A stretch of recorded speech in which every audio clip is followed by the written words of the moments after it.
ये एपिसोड वहीं से शुरू होता है जहाँ पर पिछला एपिसोड खत्म हुआ था।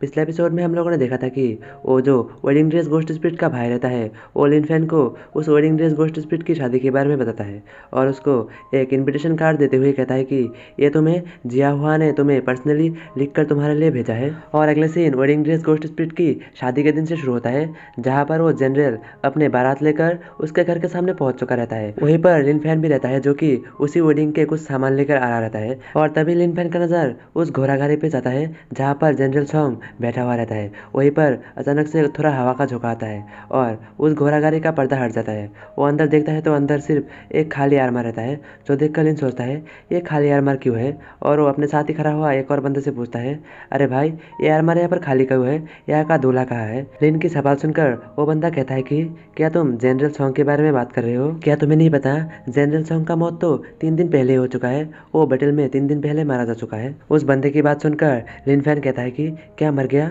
तो फिर वेडिंग का क्या होगा। ये सुनकर दूसरा बंदा कहता है कि वेडिंग तो चलता ही रहेगा, ये तो अंदर की बात है।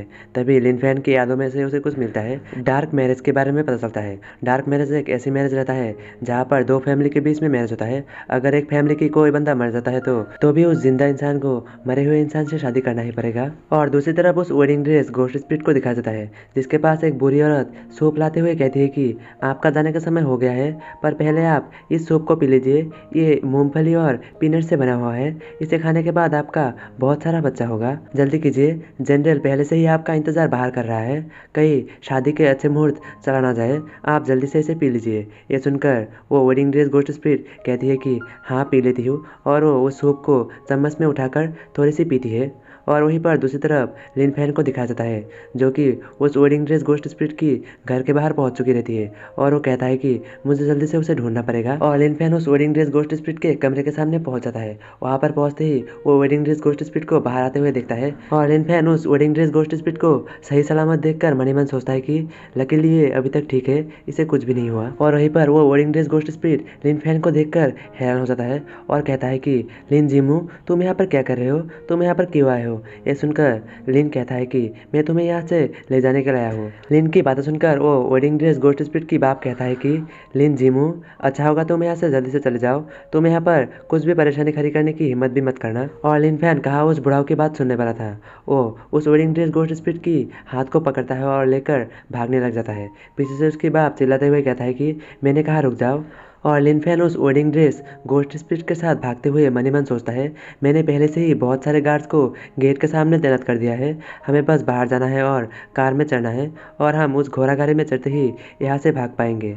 और उसी समय लिन फैन के हाथों से उस वेडिंग ड्रेस गोस्ट स्पिरिट की हाथ छूट जाती है जो देखकर लिन पीछे की तरफ मुड़कर देखता है तो वो वेडिंग ड्रेस गोस्ट स्पिरिट नीचे पड़ी हुई रहती है और उसके मुंह से ब्लड निकल रहा रहता है। ये देखकर लिन फैन जाकर वेडिंग ड्रेस गोस्ट स्पिरिट को अपनी गोद में उठा लेती है और कहता है कि तुम्हें क्या हो रहा है, तुम्हारे मुंह से खून क्यों निकल रहा है। ये सुनकर वेडिंग ड्रेस गोस्ट स्पिरिट कांपते हुए आवाज़ में कहती है कि लगता है कि ये जहर है। और वो अपनी मम्मी पापा से कहते हैं कि मॉम डैड लेकिन क्यों। ये सुनकर उसकी मॉम रोते हुए कहती है कि बेटी हमें माफ़ कर देना, क्योंकि जनरल सॉन्ग का मौत कुछ दिन पहले ही हो चुका है, इसलिए हमने तुम्हें भी जहर दे दिया, क्योंकि आत्मा की ही आत्मा से शादी हो सकती है, आत्मा की बॉडी से शादी नहीं हो सकती, इसलिए। और उसके बाप उसके बात सुनते हुए कहता है कि मैंने तुम्हें इतने दिनों तक इसलिए ही जिंदा रखा क्योंकि तुम्हारे माँ चाहती थी कि तुम जिंदा रहो, तुम्हारे माँ के वजह से ही तुम इतनी देर तक जिंदा रह सके।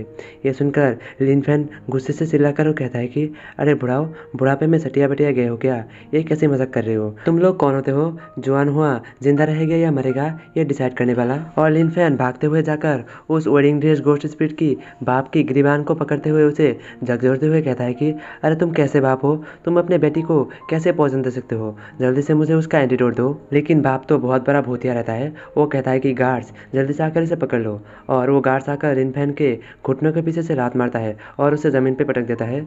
और लिन फैन सोचता है कि डैम इट, मैं हिल भी नहीं पा रहा हूँ। और वो वेडिंग ड्रेस गोस्ट स्पिरिट की बाप कहती है कि तुम इतना मशक्क़त करना बंद करो, तुम्हारा इतना मशक्क़त करने का कोई फ़ायदा नहीं होगा, क्योंकि उस पॉइजन का कोई एंटीडोट है ही नहीं। और दूसरी तरफ लिन फैन और जियांग हुआ ज़मीन पर पड़ी हुई रहती है। वहीं पर जियांग हुआ लिन फैन से कांपते हुए आवाज़ में कहती है कि मुझे नहीं पता कि इस दुनिया में कोई मेरा परवाह करता है या फिर नहीं, पर मुझे पता है कि तुम इस दुनिया में एकमात्र वो पर्सन हो जो मेरा इतना ज़्यादा परवाह करता है। और ये कहते कहते ही जियान हुआ की मौत हो जाती है। और दूसरी तरफ जियान हुआ के मर जाने जाने के बाद उसकी फैमिली उसके लिए एक कॉफ़िन मंगवाता है, जो देखकर लिनफैन सोचता है, अरे यार इसका फैमिली कितना बुरा है, इसका फैमिली इसके लिए मरने से पहले ही एक कॉफ़िन तैयार करके रखा हुआ था। और वही जिया हुआ का पिताजी वो गार्ड को ऑर्डर देता है कि लिनफैन को ले जाकर उस कुएं में फेंक दो, और 2 गार्ड लिनफैन को पकड़ के घसीटते हुए ले जाकर उस कुएं में फेंक देती है, और दूसरी तरफ जिया हुआ को उस कॉफ़िन में बंद कर देती है। कॉफ़िन में बंद करने के बाद 4 गार्ड कॉफ़िन के 4 सिरे से पकड़ते हुए उसे उस घर के बाहर ले जाने लग जाता है, और तभी वो वेडिंग ड्रेस घोस्ट स्पिरिट उस कॉफ़िन के अंदर से बाहर निकल आता है, जो देखकर सभी लोगों के किडनी में हार्ट अटैक आ जाता है, सभी लोगों की फटके 4 हो जाता है। और वो wedding dress ghost spirit coffin से बाहर निकलने के बाद थोड़ा स्माइल करती है और सभी को एक साथ मारने लग जाता है, और सभी लोग ये देखकर तेजी से भागते हुए कहता है कि ये तो भूत है, ये तो एक इविल घोस्ट है, ये हमारे लिए बहुत ज़्यादा खतरा है, ये हमें मार देगा। और सभी लोग कहता है प्लीज़ हमें मत मारो, हमें मत मारो, और सभी लोग चिल्लाता है हमें छोड़ दो, पर वो वेडिंग ड्रेस घोस्ट स्पिरिट किसी को भी नहीं छोड़ता और सभी को मार देता है। दूसरी तरफ लिनफैन उस कुएं के अंदर पड़ा हुआ रहता है, जो कि परे परे सोच रहा रहता है कि मुझे कुछ ज़्यादा ही दर्द हो रहा है और मैं सांस भी नहीं ले पा रहा और मेरी आंखें भी धुंधली होती जा रही है। और वो आसमान की तरफ देखते हुए सोचता है कि बाहर के आसमान कितने ज़्यादा रेड है, ये बिल्कुल तुम्हारे अपने हाथों से सी हुई कपड़ों की तरह है जवान हुआ।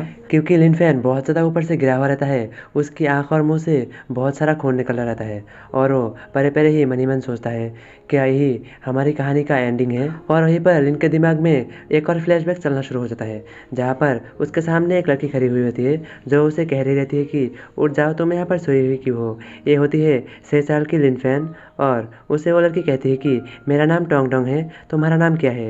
ये टोंग टोंग वही है जिसका नाम सोचकर लिनफैन ने अपना घोस्ट स्पिरिट का नाम भी टोंग टोंग रखा था। वो लड़की लिन को अपना ब्रेड देते हुए कहता है कि इसे खा लो, और लिनफैन उसे झट से लेकर दबा के पेलने लग जाता है, जो देखकर वो लड़की कहती है कि थोड़ा धीरे खाओ, ये तुम्हारे गले में फंस जाएगी। और वहीं पर टोंग टोंग अपनी ग्रैंडपा की तरफ उम्मीद भरी नज़रों से देखते हुए कहती है कि ग्रैंडपा क्या मैं इस लड़के को अपने साथ ले जा सकती हूँ। ये सुनकर ग्रैंडपा थोड़ी नाराज़ होते हुए कहता है कि क्या तुम्हें लगता है कि ये कोई जंगली बिल्ली है, हम इसे ऐसे कैसे ले जा सकते हैं।